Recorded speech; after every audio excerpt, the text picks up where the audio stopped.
Parecía muchas veces como una señora compuesta por unos atavíos como se usan en palacio. Decían también que de noche voceaba y brameaba en el aire. Los atavíos con que esta mujer aparecieran blancos y los cabellos los tocaba de manera que tenían como unos comezuelos cruzados sobre la frente. Así describe en este fragmento a La Llorona Bernardino de Sahagún en sus crónicas sobre México. La leyenda de La Llorona y sus orígenes en las culturas prehispánicas serán tema de este programa dedicado al Día de Muertos, donde también conoceremos el lado alegre de la figura femenina con las alegres Catrinas creadas por José Guadalupe Posada. En esta ocasión les saludamos desde el Museo Dolores Olmedo, ubicado al sur de la Ciudad de México, que ya muestra sus maravillosos altares, elaborados por los mejores cartoneros mexicanos para esta temporada. La Llorona es una figura que representa a un alma en pena. Una mujer que al parecer vivió en el siglo XVII, que se dice asesinó o perdió a sus hijos y los busca con desesperación. Por ello asusta con su llanto sobrecogedor a quienes la ven o la escuchan. Esta figura de una mujer que lamenta su desgracia es un espectro del folclore latinoamericano que ha subsistido según la tradición oral. Cabe destacar que entre las culturas prehispánicas existen investigadores mexicanos que la identifican con deidades como Ahuicanime, entre los purépechas, Cihuacóatl, para los nahuas, o Laxtabay, para los mayas lacandones, que en general eran deidades que referían el inframundo, el hambre, la muerte, el pecado o la lujuria. Para acercarnos al concepto de la religión en la época prehispánica, con muchos rasgos en las nuestras, también estamos con el maestro emérito Helio Masferrer. Gracias, maestro, por aceptar esta conversación. ¿Qué tanto del pasado tenemos presente en materia religiosa relacionado con el Día de Muertos? Bueno, en realidad las creencias sobre los muertos históricamente son las que menos cambian, las que más se mantienen. Entonces, cuando aquí en México la gente el Día de Muertos pone los alimentos favoritos de su pariente querido, deja la puerta abierta para que venga a visitar, etc. El camino con pétalos de cempasúchil, ¿no? Todo ese tipo de planteos apuntan a una concepción de la muerte y del más allá que es totalmente distinta al paraíso judeo-cristiano europeo. O sea, podríamos decir que el cristianismo en México tiene otra visión del mundo. A ver, aclárenos, entonces, ¿los réprobos y los aprobados no van a los otros mundos por esa condición moral o ética que tuvieron en vida? Es que en el México antiguo, digamos, los muertos iban de acuerdo a cómo morían y no de acuerdo a qué habían hecho en vida. ¿No importaba qué hubieran hecho? No, o sea, los que morían en la guerra acompañaban al sol desde la salida del sol hasta el cenit. Las mujeres que habían muerto en el parto, las Cihuateteotl, acompañaban al sol desde el cenit hasta que bajaba el sol. Y luego el sol se escondía y había un sol nocturno. Ese sol nocturno iluminaba el Mictlán, que eran los muertos que se habían muerto de muerte natural. O sea, la mayoría. La mayoría. Que en realidad iban al Mictlán llamados por los dioses que necesitaban gente que trabajara en el Mictlán. Wow. O sea, no es el paraíso de andar tocando el arpa. Eran trabajadores subterráneos. No, ahí. Y entonces cuando los misioneros católicos describían el infierno, nosotros decíamos, bueno, pero eso parece mucho al Mictlán. Claro. Y los que mueren ahogados van con Tlaloc, que es el dios del agua, al Tlalocan, o con enfermedades acuáticas, ¿no? Entonces, en esta concepción, en muchos pueblos de México todavía, los que mueren de muerte violenta o por accidente, ¿no? Ahogados o por simplemente un accidente, esos tienen otro día que se festeja el Día de Muertos. Entonces, esa concepción, como estaban en el Mixtlán trabajando, había que llevarle comida, como si usted tiene un pariente en el bote que le lleva café, cigarros, o un trabajador, que hay que llevarle su comida también. Así es, así es.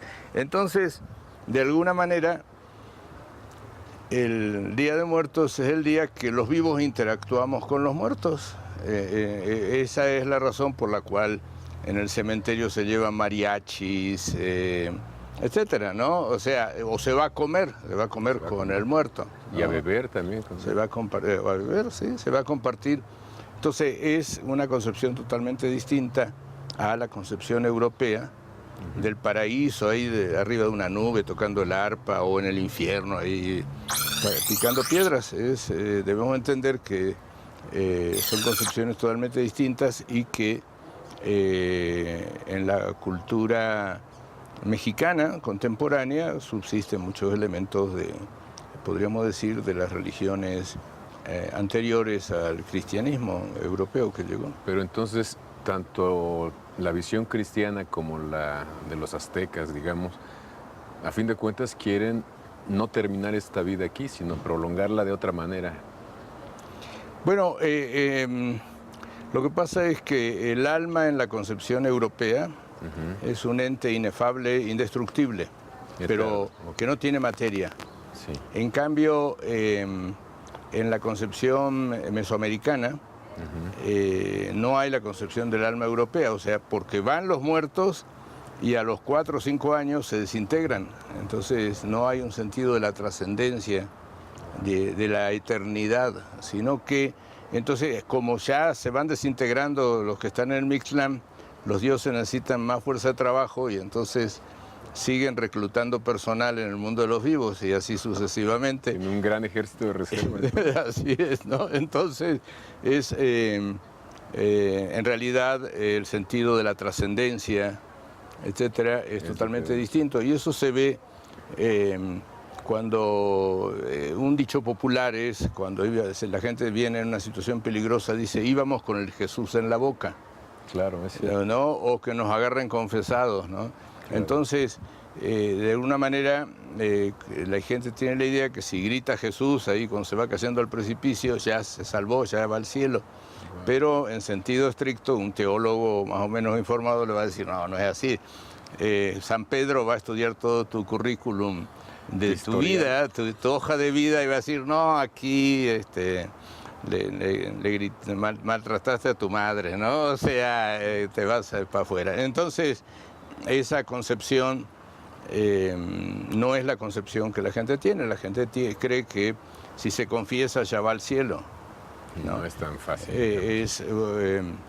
Está muy vinculado con la forma en que se muere, claro, no con lo que hizo usted en vida. Entonces sí, debemos entender que estos elementos caracterizan y definen las peculiaridades de la cultura mexicana, y es lo que le da a los mexicanos una singularidad con respecto a otros pueblos, uno de los elementos. Exactamente. Hay otras, digamos, leyendas, tradiciones que surgen también en estos días, y una de ellas es, por ejemplo, la leyenda de La Llorona. Está muy arraigada. ¿Tiene raíces prehispánicas o no? Y europeas, pero en realidad europeas precristianas, de antes del cristianismo, porque el problema es así. La Llorona, en términos generales, es una mujer que viola las reglas sociales, fundamentalmente. Puede ser una pareja incestuosa, que viola las reglas de parentesco, claro, que tiene relaciones con su padre o su hermano, o una mujer que no cría a sus hijos. Y entonces es castigada, y el castigo es que es una situación totalmente liminal, que decimos, o sea, no es ni de aquí ni de allá, o sea, no está en el mundo de los vivos, pero por los crímenes cometidos violando reglas culturales, tampoco la dejan entrar al mundo de los muertos, wow, ni al cielo ni al infierno. No, o sea, queda en una situación que ni de aquí ni de allá, ¿no? Entonces ahí entra esta figura de la Llorona, pero que evidentemente está vinculado con un sentido de la cultura, del cumplimiento de las pautas y reglas culturales y no está vinculado con la noción de maniquea de bueno o malo, ¿no? Porque de alguna manera es tan malo que ni lo dejan entrar al infierno. O sea que entonces al infierno no van tan malos, irían los malitos. Sí. Pero hay estos otros castigados en la existencia eterna. Entonces debemos entender que todas estas definiciones vienen de tradiciones prehispánicas o precristianas europeas o de cuando aquí había otro tipo de visiones del mundo, ¿no? Entonces se arraiga demasiado por eso, porque tiene dos raíces, digamos. Así es, fuertes. sí, convergen ese tipo de propuestas. Y hay otros elementos, digamos, alrededor de la muerte que tengan presencia en estos días de guardar, como dicen. Bueno, los símbolos, las flores, el cempasúchil, como nos dice. Pero yo me enteré, por ejemplo, que las famosas calaveras de azúcar, pues es algo que ni siquiera en la colonia está documentado, ¿no? Ese es otro asunto. En la cultura mexicana, todo el mundo le tiene miedo a la muerte como cualquiera, pero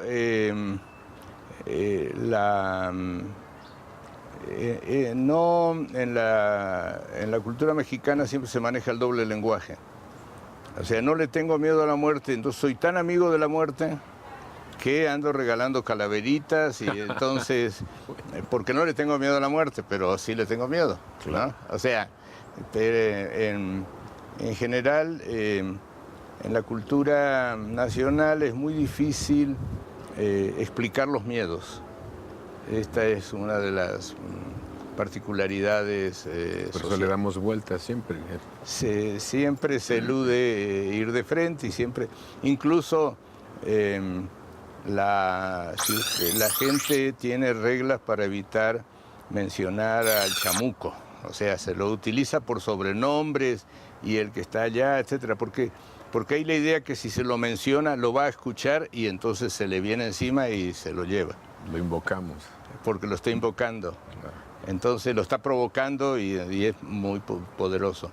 En esa perspectiva, el culto a la Santa Muerte embona, porque se le da a la muerte una materialidad, una suerte de entidad que en las concepciones judeocristianas no tiene sentido, pero en las concepciones prehispánicas y precristianas europeas sí tiene sentido. O sea, es un culto que viene en gran parte de las pestes que hubo en Europa en la Edad Media, que hubo una gran mortandad de población, etcétera. Entonces, ahí se le ve a la muerte como un personaje amenazante que anda con la guadaña, etcétera. Hay representaciones europeas también y muy parecidas a las que se usan en México, ¿no? Entonces, en definitiva, eso es parte también de la cultura mexicana de siempre negociar con el enemigo y con los amigos. Todo se negocia, o sea, es muy difícil un blanco-negro, sino que es todo un juego de grises en que yo trato que tú me debas un favor para que yo tenerte de alguna manera controlado y tú a su vez tratas que yo te deba un favor y viceversa y entonces así nos la llevamos, ¿no? Claro, por eso es frecuente encontrar en los altares de la Santa Muerte también a San Judas Tadeo o al santo patrón de los narcos, ¿no? No, ahí si uno va ahí a San Hipólito el 28, nosotros tenemos varias tesis hechas sobre San Judas Tadeo, hay de todo. Se mezclan, se juntan, conviven, digamos. Conviven, en realidad ese culto llega impulsado por una orden católica, los claretianos, para impulsarlo como santo patrono de los policías, de los judiciales, que le dicen los Judas, y son los San Judas, y entonces ahí hay una... suena parecido, ¿no es cierto? Y entonces hay un culto a San Judas en la policía judicial y en la población en general, el de las causas imposibles y también en gente que comete delitos, ¿no? Claro. Bueno, pues algo más que nos quiera compartir sobre este mundo. No, lo único que podemos decir es que hay que reflexionar sobre lo que hacemos para tratar de entender, bueno, desde cuando se ponen los alimentos favoritos del muerto, es que el muerto tiene cierta materialidad, ¿no? Eso no tiene que ver con la concepción judeocristiana, pero lo hacemos porque creemos que es una forma de respeto. Y si la gente se siente feliz haciendo eso, creo que tiene todo el derecho a honrar a su muerto como le parezca. Pues muchísimas gracias. No, muchas gracias a ustedes. Y seguimos aquí.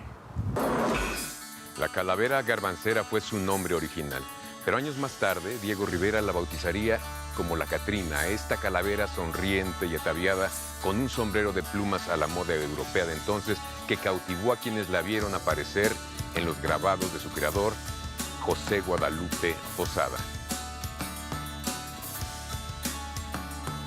La Catrina, surgida en tiempos porfiristas, representaba en sí misma una crítica a aquellos que vendían garbanza y que, pese a tener sangre indígena, pretendían ser europeos, renegando de su raza y de su herencia cultural. Y es que Posada fue un cronista satírico a finales del siglo XIX que siempre señaló los excesos del poder.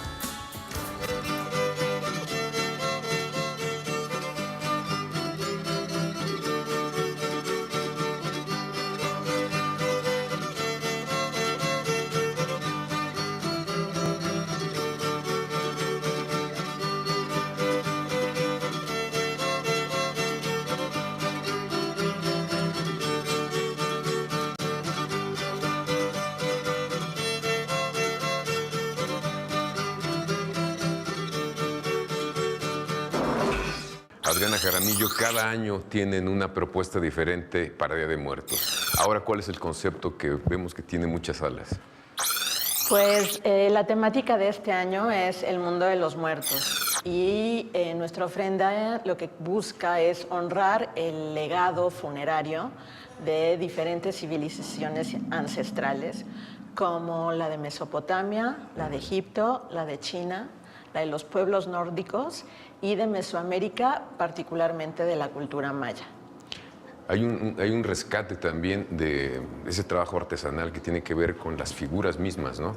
Así es, todos los años nuestra ofrenda de muertos realmente es un despliegue de creatividad y es una recreación visual que lo que invita es justamente a la gente a poder apreciar el trabajo de la cartonería, ¿no? Entonces, este año, como en años anteriores, así que la familia Linares, ¿no? Que son los que desde el principio la doña Lola, ¿no? Se acercó a Pedro Linares para que la apoyara con sus calacas, ¿no? Pues nosotros igual con descendientes de Pedro Linares, pues hemos estado trabajando nuestras calacas de cartonería.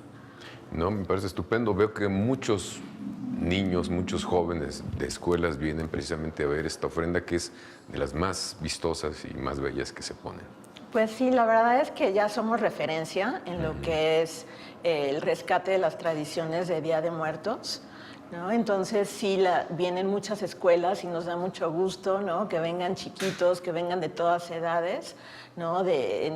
Chicos de primaria, de secundaria y preparatoria, de la universidad, apreciar lo que es nuestra propuesta de ofrenda de muertos, que en realidad es también una exposición artística, ¿no? A través, como te decía, de las calacas de cartonería, que lo que cuentan es una historia, ¿no? En este caso, un recorrido por las costumbres y los ritos funerarios de todas estas culturas antiguas. Y es, digamos, bastante didáctico. Explican cosas, las imágenes y los pequeños textos del concepto que se tenía de los muertos, digamos, o cómo se relacionaban las distintas culturas. Así es. Por ejemplo, en el caso de Mesopotamia, pues vemos que tenían un banquete funerario, ¿no? Pero también en el caso de los vikingos, ¿no? En los países nórdicos, vemos que también el banquete funerario era muy importante. Y pues bueno, entonces vemos cómo de una civilización a otra hay coincidencias, ¿sí? Igual que con nosotros, ¿no? Esto de poder colocar la ofrenda sobre las tumbas o adentro de las tumbas, como en el caso de los egipcios también, ¿no? El caso de la momificación, que es muy particular de los egipcios, las cámaras subterráneas en donde encontramos los sarcófagos. En el caso de China, ¿no? Lo que estamos presentando es este mausoleo del primer emperador chino, ¿no? Qin Shi Huang, y con sus fantasmagóricos, ¿no? Guerreros de terracota que son tan conocidos. Entonces hay toda esta visión o cosmovisión similar en las diferentes culturas de la vida después de la muerte. Exactamente. ¿Cuánto tiempo se tardaron en montarlo? Porque es muy minucioso cada espacio que vemos. Pues realmente la creatividad empieza desde enero, ¿no? Así es, cuando en enero nosotros decimos, bueno, ¿cuál va a ser la temática de la ofrenda de este año? Se define entre todo el equipo directivo del museo y luego nuestro museógrafo con su equipo creativo a partir de marzo entra a salas y empieza a construir. Pero eso es toda una puesta en escena. De verdad, aquí lo que van a poder ver, por ejemplo, en el caso de los mayas, es una pirámide, ¿no? Una pirámide maya. En el altar, ¿no? Que tenemos aquí a nuestro costado, pues bueno, esta idea de la crestería que es tan importante, lo que es la arquitectura maya. En el caso de los egipcios, pues nos adentramos a un hipogeo, que son estas cámaras subterráneas, ¿no? Y vemos murales pintados con los jeroglíficos y con los dioses.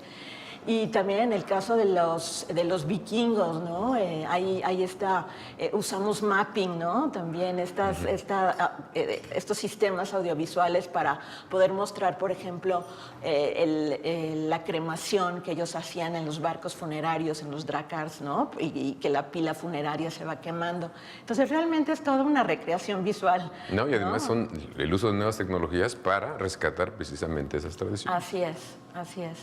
¿Hasta cuándo va a estar toda esta ofrenda, digamos? Pues como es tanto trabajo, ¿no? Nuestra ofrenda se queda hasta el 30 de diciembre. Se queda 2 meses. ¿No? Tenemos tiempo para verla. Sin embargo, también pues nosotros llevamos a cabo una fiesta de Día de Muertos, que es del 1 al 4 de noviembre. Entonces, ahora sí que quienes nos están viendo, ¿no? Ahorita pueden acceder a nuestras redes sociales, pueden acceder a nuestro sitio web y encontrar toda la información de horarios y las actividades que vamos a tener durante esa fiesta de muertos. Son muchas actividades en las fiestas. Pues el concurso de Catrinas, ¿no? Que ya llevamos 20 años realizándolo y que la temática este año también gira alrededor de las civilizaciones ancestrales, y presentamos espectáculos artísticos, ¿no? Ligados con Día de Muertos, Catrinas, leyendas, todo lo relacionado con esta fiesta. Así es. Entonces, ¿algo que nos quieras agregar, añadir, comentar? Pues realmente queremos invitar al público, ¿no? Que nuevamente nos visite en esta ocasión, que vengan y se acerquen a la historia y al recorrido que les estamos presentando y pues sobre todo que se lleven ideas, ¿no? Para poder también montar su altar de muertos, ¿no? Como el que nosotros vemos aquí, con sus calaveras de azúcar, con sus alimentos, que esté dedicada a alguien, ¿no? En este caso el nuestro está dedicado a Diego Rivera. Entonces, pues bueno, está abierta la invitación y que nos visiten aquí en el Olmedo. Pues muchísimas gracias, Adriana. Gracias a ti, Javier. Y seguimos también.